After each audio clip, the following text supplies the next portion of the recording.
Bismillahirrahmanirrahim. Assalamualaikum warahmatullahi wabarakatuh. Alhamdulillahi rabbil alamin. Wassalatu wassalamu ala asrafil anbiya'i wal mursalin. Asyhadu an la ilaha illallah wahdahu la syarikalah wa asyhadu anna Muhammadan abduhu wa rasuluh. Allahumma shalli wa sallim wa barik ala Muhammad wa ala alihi wa ashabihi wa azwajihi wa dzurriyyatihi wattabi'ina wattabi'in wa man tabi'ahum bi ihsanin ila yaumiddin. Amma ba'du. Bapak dan Ibu-ibu sekalian, Rasulullah sallallahu alaihi wasallam bersabda, "Man kharaja min baitihi li talabil ilmi fa huwa fi sabilillah hatta yarji." Rasulullah mengatakan bahwasanya barang siapa yang keluar dari rumahnya dengan niat untuk thalabul ilmi, untuk mencari ilmu, ia dihitung sebagai jihad fi sabilillah sampai ia kembali ke rumahnya. Semoga kita semua yang ada di sini dihitung pahalanya oleh Allah sebagai pahala jihad fi sabilillah. Amin ya rabbal alamin. Bapak Ibu sekalian, kita bersyukur pada Allah Subhanahu wa taala yang sampai hari ini kita diberikan kesehatan, diberikan kekuatan, diberikan kesempatan sehingga kita masih bisa melampaui, mengalami dan menjalani ibadah puasa tahun ini dengan sehat walafiat. Semoga Allah di tahun-tahun depan juga memberikan kesempatan yang lebih banyak pada kita dengan kekuatan dan kesehatan yang penuh sehingga kita dapat mengumpulkan pahala sebanyak-banyaknya sebagai bekal kita kelak menghadap Allah di akhirat. Amin ya rabbal alamin. Salawat dan salam kita aturkan kepada junjungan kita Nabi besar Muhammad sallallahu alaihi wasallam yang telah membawa kita dari zaman kegelapan, zaman jahiliyah menuju pada zaman yang penuh dengan inayah, hidayah dan maunah ini, sehingga kita tidak lagi tersesat selama kita berpegang teguh pada Al-Quran dan hadis. Bapak Ibu sekalian, jamaah jelang buka puasa, jelang iftar yang dirahmati oleh Allah Subhanahu wa taala. Sesungguhnya manusia itu hidup di dunia itu oleh Allah itu disebut sebagai al-insan. Al-insan itu akar katanya an-nisyan. An-nisyan itu adalah akar kata daripada salah. Al-khata' wa nisyan. Dari salah dan perbuatan dosa, sehingga manusia itu memang tempatnya berbuat salah dan dosa. Kira-kira dalam satu hari ada enggak kita sekalipun tidak pernah melakukan salah dan dosa? Seperti yang kemarin disinggung oleh Ustadz Zurqoni, semua manusia berbuat salah dan dosa, itu sudah pasti setiap hari. Semakin lama semakin terkumpul, lama-lama semakin banyak, dan akhirnya menutupi hati. Kalau kesalahan itu kita sadari lalu kita taubat, insya Allah Allah akan memutihkan kembali, mensucikan hati kita kembali dengan istighfar dan taubat kita. Tetapi Bapak Ibu sekalian, yang menjadi masalah adalah bahwa kita digoda oleh namanya setan dan teman-temannya untuk menunda-nunda taubat. Padahal taubat itu adalah amal, salah satu amaliyah yang wajib kita lakukan. Bukan setiap hari, tapi setiap saat. Karena dengan istighfar yang setiap saat itu kita akan dijauhkan dari perbuatan dosa, diberikan kesadaran secara terus-menerus dan disambungkan diri kita dengan hidayah dari Allah Subhanahu wa taala. Sesungguhnya hidayah Allah itu ada menyertai kita semua Bapak Ibu 24 jam sehari. Kalau kita ada orang mengatakan semoga diberi hidayah gitu, sesungguhnya hidayah itu, petunjuk itu ada oleh Allah, diberikan sebagai bagian dari nikmat Allah kepada manusia 24 jam tanpa henti sedetik pun. Hanya saja kadangkala nur hidayah itu berhenti, kita sendiri yang menutupinya dengan perbuatan dosa-dosa. Dosa-dosa itu dari mana? Banyak Bapak Ibu sekalian. Dari mata, dari lisan, dari tangan, dari pendengaran, dari langkah kaki kita, dari perbuatan-perbuatan kita, semuanya memproduksi dosa-dosa. baik itu yang kecil maupun yang sedengan maupun yang besar, semuanya setiap saat memproduksi dosa. Dari lisan kita mengatakan pada orang, mengatakan hal-hal yang tidak disukai oleh Allah, dari mata kita melihat hal-hal yang tidak disukai oleh Allah, dari tangan kita melakukan hal-hal yang tidak disukai oleh Allah, kaki kita, kemudian telinga kita mendengarkan hal-hal yang tidak disukai oleh Allah, bahkan pikiran dan hati kita pun menurut Imam Hasan Al-Basri pun sering melakukan dosa. Kita berpikir hal-hal yang tidak disukai Allah, kemudian hati kita juga membatin yang tidak disukai oleh Allah. Itu juga ada dosa, namanya dosa hati dan dosa akal pikiran. Maka ketika kita menyadari hal itu, kita segera beristighfar. Supaya apa? Supaya hidayah itu tetap jalan, tetap menyinari kita sepanjang saat 24 jam.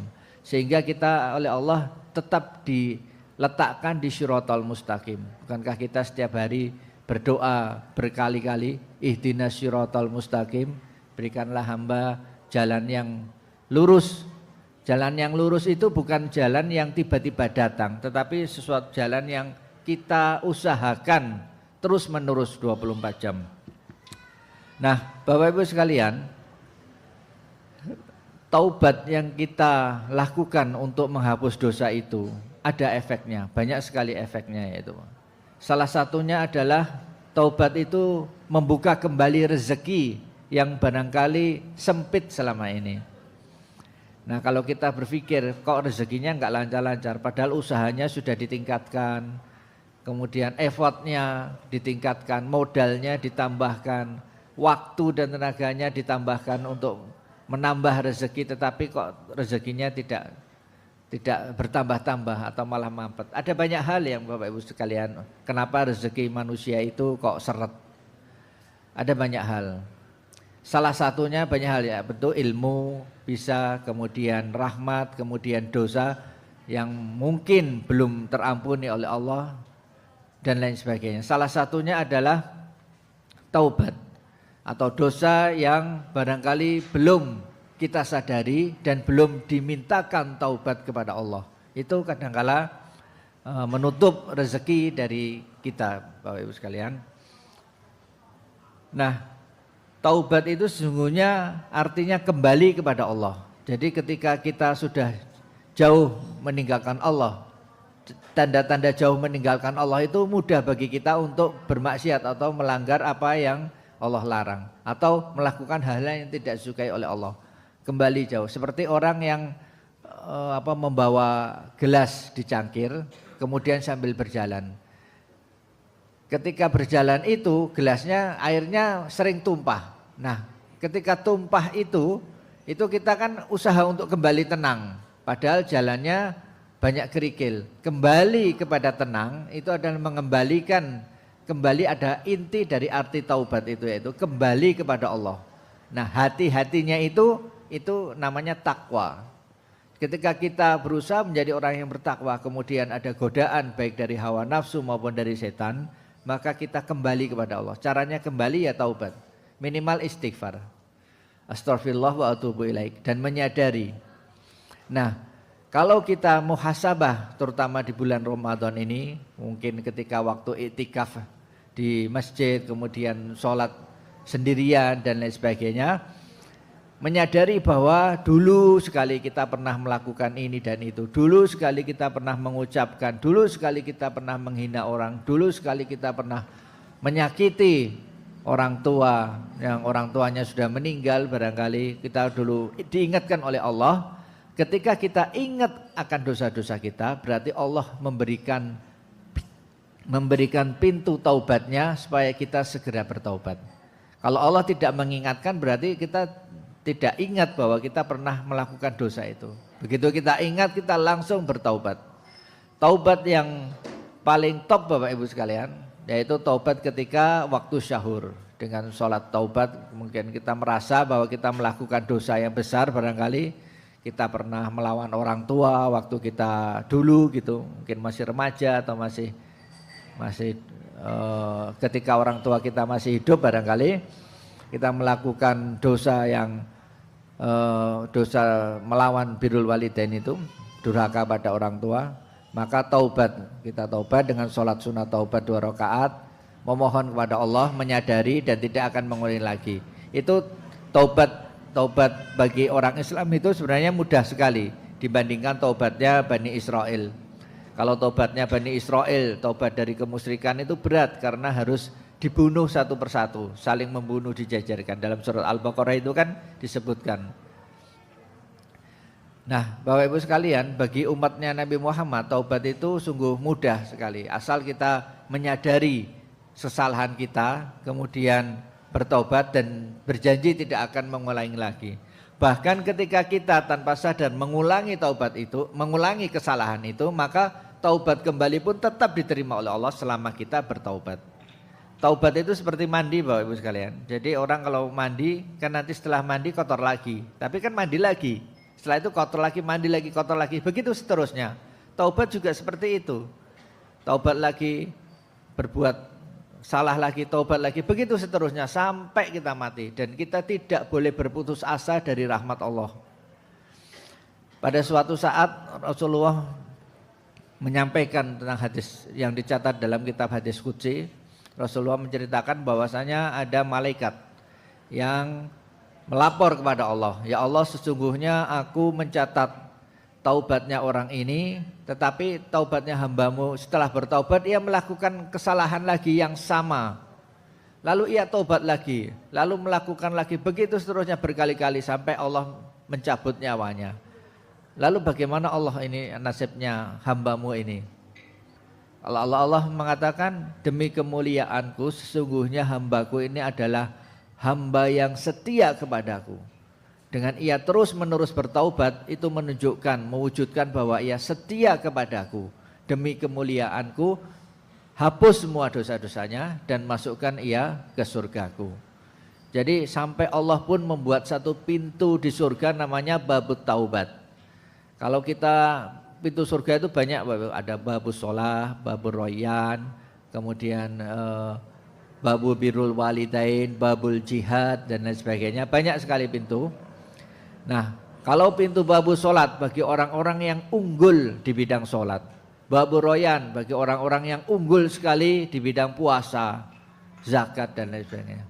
Kemudian babul jihad, orang-orang yang unggul di bidang jihad fisabilillah. Tetapi kalau tidak semuanya itu, bahkan orangnya sering berbuat salah, sholatnya biasa saja, jihadnya juga enggak, kemudian puasanya juga biasa-biasa saja, malah sering mokel, malah sering berbuat jahat, berbuat onar dan sebagainya. Tetapi ia selalu ingat bahwa ia punya Tuhan untuk kembali kepadanya, dan ia selalu bertaubat terus, maka ia bisa masuk lewat pintu taubat. Jadi orang yang kriminal barangkali, selama hidupnya selalu jadi preman barangkali, selalu mengganggu orang, selalu memfitnah orang, selalu ngajak berantem orang, tetapi di akhir kehidupannya ia bertaubat kepada Allah, barangkali ia bisa masuk surga melalui pintu taubat. Jadi jangan khawatir Bapak Ibu sekalian, kalaupun sholat kita biasa-biasa saja, puasa biasa saja, ya banyak-banyak bertaubat, beristighfar, mengistighfari atas dosa-dosa kita, barangkali Allah masukkan kita lewat pintu taubat. Nah, Allah berfirman di dalam surat At-Tahrim ayat 8.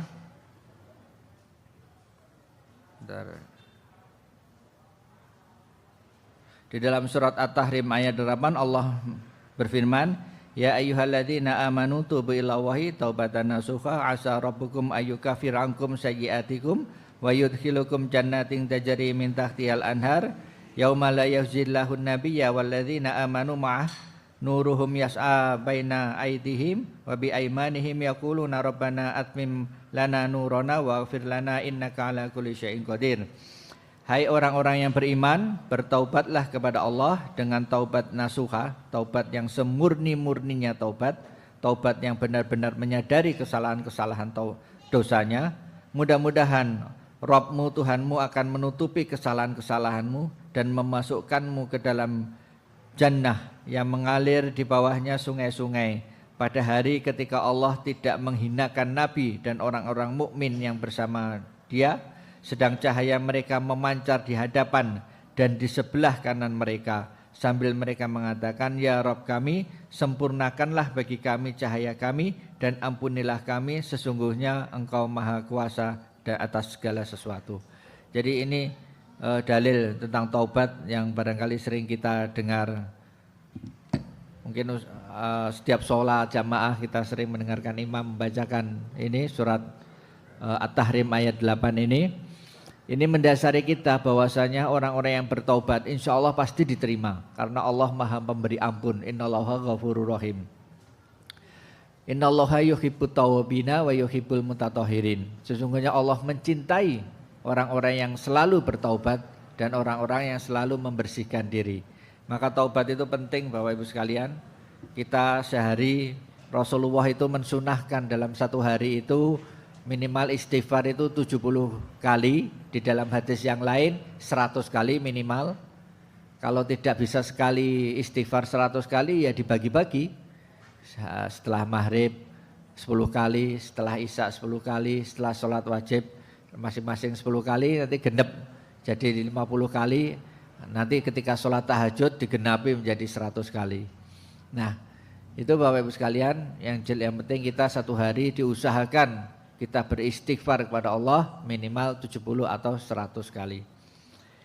Insya Allah kita nanti ketika di yaumil akhir, ketika kita dibukakan kitab catatan amal kita, maka Allah memerintahkan iqra' kitabak kafa binafsikal yauma 'alaika hasiba.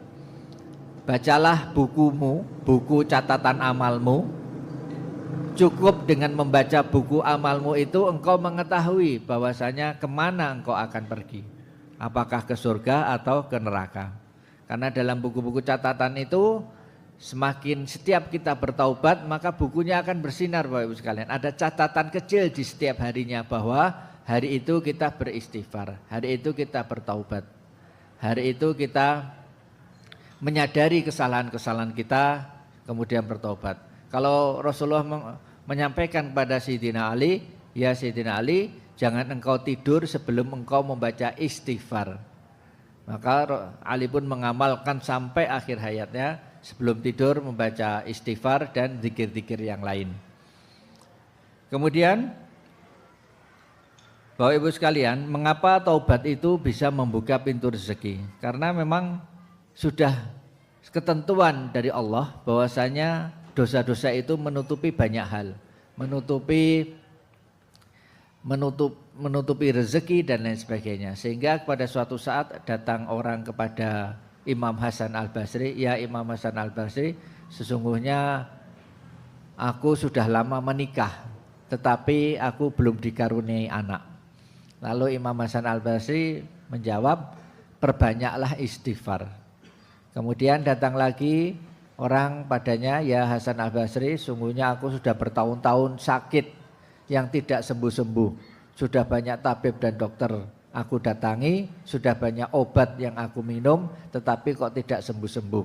Hasan Al-Basri mengatakan, perbanyaklah istighfar.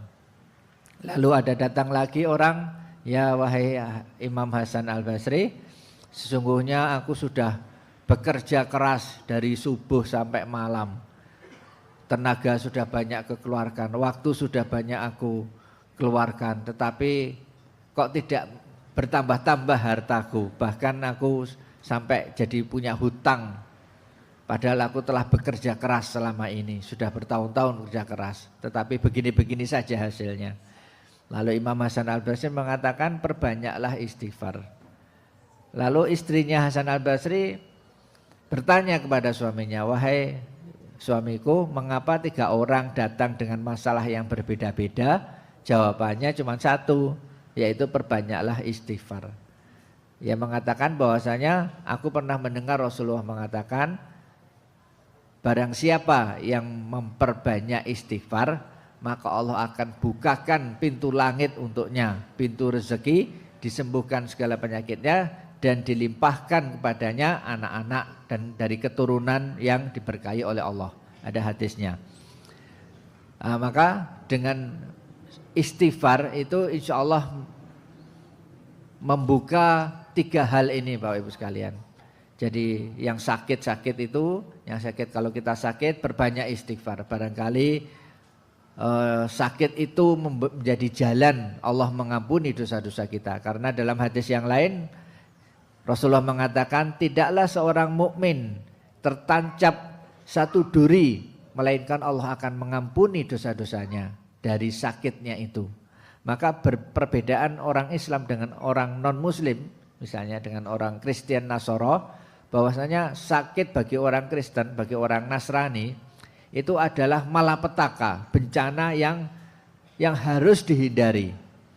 Maka dakwah istilahnya dakwah mereka itu adalah dakwah yang menyembuhkan. Jadi barang siapa yang sembuh dari penyakit maka dia akan diberkati. Jadi diberkati. Jadi tugasnya para pendeta menyembuhkan sakit. Bagi mereka Yesus itu adalah penyembuh, bukan mengajak kepada tauhid. Jadi sembuh itu, sehat itu adalah tujuan utama hidup.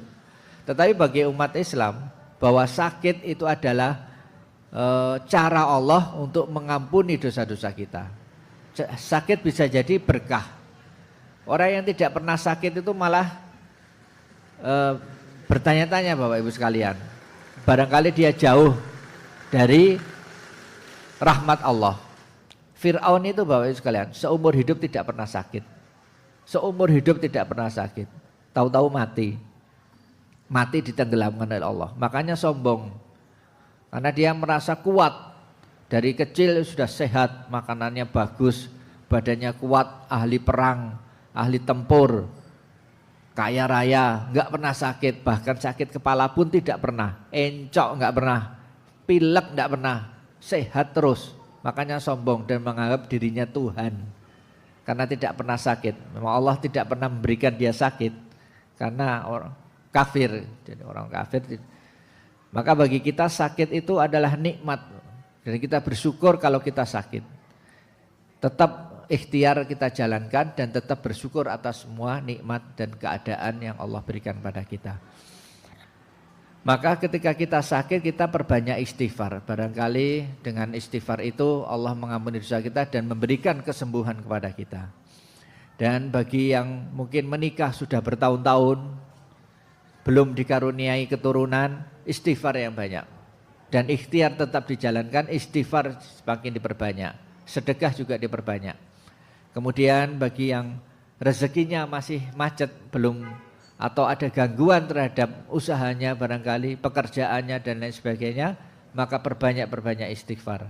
Astaghfirullah wa atubu ilaik, astaghfirullah wa atubu ilaik. Kalau hatinya gelisah, la ilaha illallah, la ilaha illa anta subhanaka inni kuntu minadz dzalimin. Istighfarnya Nabi Yunus. Nah, ketika kita mohon istighfar ampunan kepada Allah, maka Allah akan menutup dosa-dosa kita. Bahkan dalam hadis yang lain Rasulullah mengatakan barang siapa yang beristighfar kepada Allah, maka Allah akan lupakan saksinya, baik itu malaikat, benda-benda, orang-orang yang ada di sekitar kita. Ketika melihat dosa-dosa kita, Allah akan tutup semuanya di hari kelak. Allah akan tutup aib-aib kita ketika kita beristighfar kepada Allah. Nah, kemudian apakah dosa-dosa yang kita istighfari itu dihabiskan atau diampuni begitu saja? Nah, ini ada 2 perbedaan Bapak Ibu sekalian. Ada satu pendapat ulama mengatakan bahwa dosanya umat Islam itu akan dihabiskan di dunia.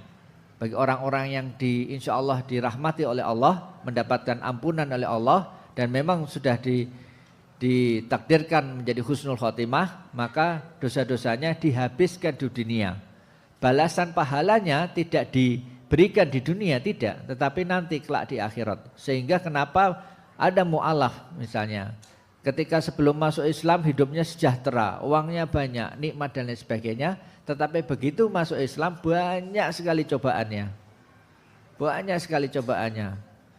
Yang rumah tangga, yang harta, yang sosial dan lain sebagainya. Dia heran, kemudian tanya kepada ustadznya, kepada pembimbingnya, saya sebelum masuk Islam masih jadi orang kafir, kaya raya, sejahtera, apa-apa saja ada, semua urusan lancar. Tetapi begitu jadi mu'alaf malah sebaliknya. Lalu ia mengatakan sesungguhnya bagi orang Islam itu kalau kita bertaubat dosa-dosanya akan dibalas di dunia. Sehingga dengan dibalasnya dosa-dosa dunia kita akan menambah istighfar kita, menambah pahala kita. Sedangkan pahalanya, pahala amal kebaikan kita, kelak Allah akan simpan tabung ketika kita berhadapan dengan Allah, menghadap kepada Allah dengan balasan surga. Jadi ketika kita, bahkan orang mukmin itu, orang muslim itu, Bapak Ibu sekalian, sakitnya luar biasa ketika hidup di dunia. Kemudian ujiannya juga berat, penuh lika-liku, penuh kesabaran. Mau naik kelas saja susah, mau naik derajat di dunia susah. Kemudian rezekinya juga susah, banyak sekali hinaan, kesengsaraannya susah. Tidak jadi masalah Bapak Ibu sekalian, karena takwa, kedekatan kita kepada Allah bukan tergantung kepada harta, tetapi kepada amal dan kebaikan kita, tergantung kepada hati kita. Maka ketika kita menghadap kepada Allah pun syakaratul mautnya itu juga sakit, karena itu terakhir kafarat, habis-habisan Allah menghabiskan dosa-dosa kita di dunia. Sehingga ketika dia kembali kepada Allah yang tersisa hanya kebaikannya. Tetapi sebaliknya bagi orang-orang yang kafir dan mendurhakai ayat Allah, orang munafik, orang musyrik, orang kafir, maka segala kebaikannya akan dibalas di dunia.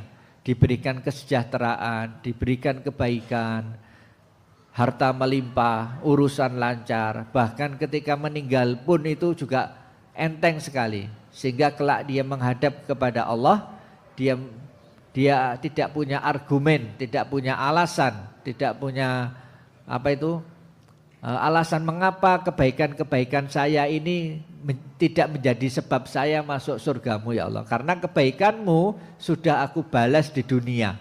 Sehingga ketika menghadap kepada Allah tinggal dosa-dosanya. Kalau sudah tinggal dosa-dosanya kira-kira masuknya kemana gitu. Ya pasti ke neraka. Nah maka Bapak Ibu sekalian tugas kita hanya bersabar. Bersabar mentaati perintah Allah dan menjauhi larangannya sampai Allah mentakdirkan kita kembali kepada Allah. Nah ini ujian-ujian yang ada di dunia ini. Setiap dapat ujian kita istighfar. Karena ujian itu insya Allah akan mendekatkan kita dan mengampuni dosa-dosa kita. Setiap kita dapat sakit kita istighfar, banyak-banyak istighfar. Maka Allah di dalam Al-Quran banyak sekali ayat-ayat yang memerintahkan kita untuk selalu bertaubat kepada Allah dengan taubatan nasuha. Dan Allah menjanjikan ketika kita bertaubat kepada Allah, maka Allah akan bukakan pintu rezeki. Di dalam surat Nuh ayat 10-12 Allah mengatakan, Bismillahirrahmanirrahim, Fakultus taghfiru rabbakum innahu kana ghaffara wa yursilis samaa alaikum midrara wa yumditkum bi amwali wa banina wa yaj'al lakum jannati wa yaj'al lakum anhara. Maka aku berkata kepada mereka, mohonlah ampunan kepada Tuhanmu, sungguh Dia Maha Pengampun. Niscaya Dia akan menurunkan hujan yang lebat dan dari langit kepadamu, dan Dia memperbanyak harta dan anak-anakmu, dan menjadikan kamu sebagai penghuni surga yang mengalir di bawahnya sungai-sungai. Jadi Allah berjanji, janji Allah itu pasti ditepati. Jika kita beristighfar kepada Allah, maka insya Allah akan melimpahkan rezeki yang derasnya seperti hujan. Maka jika kita, rezeki itu tidak hanya harta Bapak Ibu sekalian, tetapi kemudahan, kemudian kesehatan, kesempatan. Setiap kita ngurus ini, ngurus itu kok mudah sekali ya, ada yang menolong. Nah itu bagian dari rezeki. Kesehatan juga, sakit insya Allah datang, tetapi tidak lama-lama. Bedanya sakit yang dirahmati dan sakit yang tidak dirahmati itu ada Bapak Ibu sekalian. Kalau sakit yang dirahmati adalah sakit yang menjadikan kita semakin dekat kepada Allah. Semakin banyak istighfar dan semakin banyak zikir kepada Allah. Tetapi kalau sakit yang tidak diberkati, sakit yang sifatnya azab, itu justru menjauhkan kita dari Allah dan malah membuat kita su'ul azab atau su'udzon kepada Allah. Berprasangka buruk kepada Allah. Itu sakit yang tidak dirahmati oleh Allah. Dan isinya mau mengeluh aja. Aku kok ngene yo, sudah jaga makanan, sudah jaga minuman, kok sik kena ngene yo, kok sik kena gantung, gula darah masih tinggi dan lain sebagainya. Nah, itu sakit yang tidak dirahmati oleh Allah. Dan ketika kita ingat bahwa kita mengeluh tentang sakit kita, segera Bapak Ibu sekalian kita beristighfar kepada Allah. Karena kalau kita sakit dan menjadikan kita dekat pada Allah, insya Allah dirahmati dan Allah berikan kesembuhan insya Allah kepada sakit kita. Ada yang sakitnya tahunan, punya sakit lemah jantung enggak sembuh-sembuh, yaitu Allah memberikan rahmat di situ. Kita sakit gula darahnya tinggi enggak sembuh-sembuh, enggak turun-turun, ya Allah kasih rahmat di situ. Setiap kita ingat bahwa kita punya sakit, kita istighfar kepada Allah. Setiap kita punya sakit, kita istighfar kepada Allah. Barangkali dengan sakit itu kita menyadari 1-2 hal. Ada dokter yang bercerita Bapak Ibu sekalian, ini 10 menit lagi ya. Dokter bercerita dia punya pasien, dokternya Islami punya pasien. Gula darahnya tinggi, kemudian diberi obat tapi tidak dirubah pola makannya. Ya tetap gula darahnya tinggi. Kemudian diberi obat dan dirubah pola makannya, tetap gula darahnya tinggi. Lalu dirubah gaya hidupnya. Ditanya, Bapak tidurnya jam berapa? Tidurnya di atas jam 11 setiap hari. Nah, tidur di atas jam 11 itu, tidur larut malam itu bukan sunnah Rasul ya Bapak Ibu. Dan itu ternyata menyebabkan gula darah tidak turun-turun, kolesterol tidak turun-turun, berat badan tidak turun-turun. Nah itu kemudian sakit kepala yang terus-menerus itu karena tidur terlalu larut malam. Kalau Rasulullah pola tidurnya bagaimana? Setelah sholat isya Rasulullah segera tidur. Setelah sholat isya kemudian witir, Rasulullah bergegas untuk tidur. Barangkali kalau jam kita sekitar jam-jam 9, antara jam 9 sampai jam 10. Sehingga bersegera tidur itu akan mempercepat kita bangun di sepertiga malam. Sepertiga malam Rasulullah bangun. Jam berapa Rasulullah bangun? Sekitar jam 1 sampai jam 2. Rasulullah bangun. Itu kalau di hari-hari biasa, bukan hari-hari bulan puasa ya. Kalau bulan puasa Rasulullah sedikit sekali tidurnya, banyak iktikafnya. Tapi di hari-hari biasa Rasulullah bangun antara jam 1 sampai jam 2, kemudian berwudu dan sholat malam, tahajud. Nah itu setiap hari. Dengan itu insya Allah dijauhkan dari banyak penyakit. Rasulullah tidak pernah sakit selama hidupnya kecuali sakit di akhir hayatnya. Sakit kepala, sakit demam. Itu pun juga dikarenakan racun yang dulu pernah diberikan oleh wanita Yahudi ketika di Khaybar. Nah Bapak Ibu sekalian, dokter ini tanya kepada pasiennya, lah kalau jenengan tidurnya larut malam terus, selain tidak sesuai dengan sunnah Rasul, insya Allah penyakitnya akan awet di tubuh Bapak.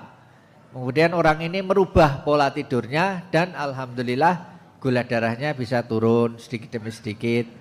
Kemudian kalau ditambah dengan bangun di sepertiga malam, insya Allah sakit-sakit yang lain insya Allah. Bahkan ada satu buku pengalaman seorang pasien perempuan ya Bapak Ibu sekalian, yang kanker stadium 3 atau mungkin stadium 4 ya.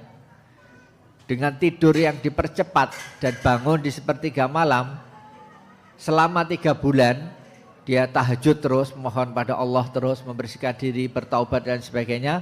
Kanker yang dulunya stadium 3, stadium 4 ini hampir hilang, tinggal kecil sekali. Jadi tidak perlu dikemoterapi, sudah insya Allah sudah sembuh. Nah ini terapi dengan tahajud. Kalau bawa cari bukunya ada banyak sekali terapi kanker dengan tahajud. Nah itu berarti kan dia bangun di sepertiga malam kan memperbaiki pola tidurnya. Maka dia bertaubat kepada Allah, banyak-banyak istighfar, banyak-banyak sholat malam, rutin ia jalankan secara istiqomah. Alhamdulillah Allah sembuhkan dari penyakitnya. Ini salah satu kenyataan pada kita. Maka tergantung kita Bapak Ibu sekalian, jika kita selalu istighfar kepada Allah, insya Allah Allah akan beri jalan keluar terhadap masalah kita, penyakit kita. Kemudian rezeki-rezeki yang dulunya mampet, insya Allah Allah akan datangkan dari jalan yang tidak kita duga-duga.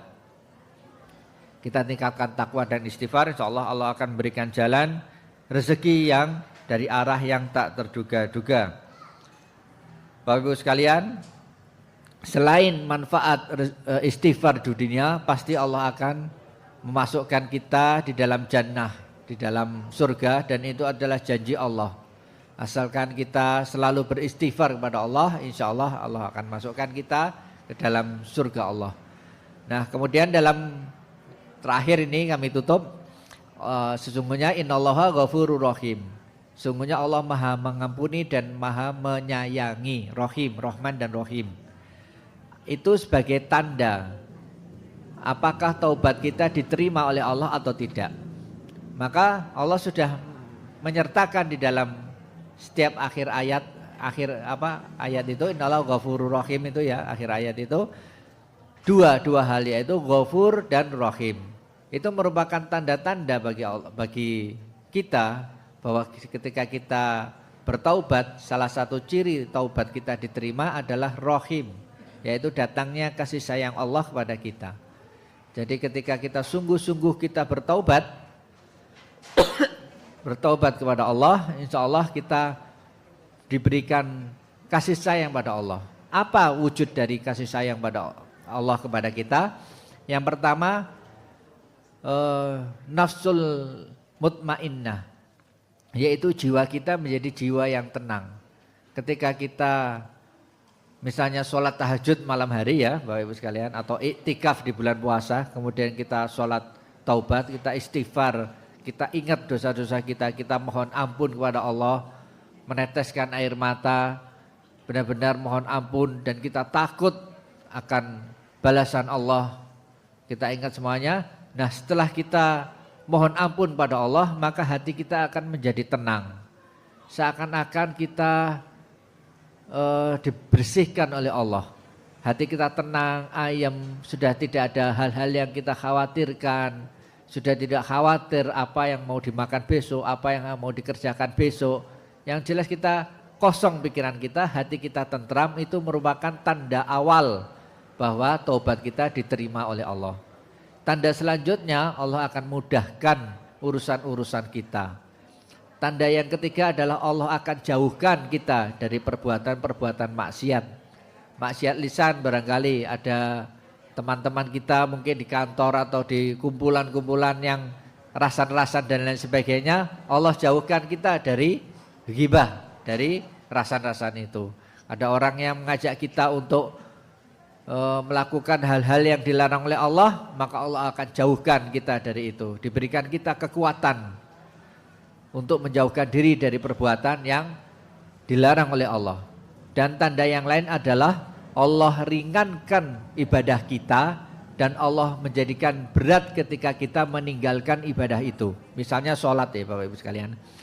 Rasulullah mengatakan, sholatlah sampai sholat itu terasa ringan bagimu dan berat untuk meninggalkannya. Mungkin sholat 5 waktu kita lakukan sehingga sholat itu menjadi ringan. Ringannya sholat apa? Ringan sholat di awal waktu, ringan sholat berangkat ke masjid, ringan sholat berjamaah, itu merupakan salah satu tanda Allah mengampuni dosa-dosa kita. Kemudian sholat sunnah yang lain, kita sholat sunnah sehingga sholat sunnah itu menjadi ringan bagi kita dan berat untuk meninggalkannya. Nah itu. Kemudian ibadah-ibadah kita yang lain, amal-amal perbuatan yang lain, sedekah, infak dan lain sebagainya. Sehingga sedekah itu menjadi ringan saja untuk kita dan berat untuk meninggalkannya. Nah itu semua yang diperintahkan Allah itu kita usahakan.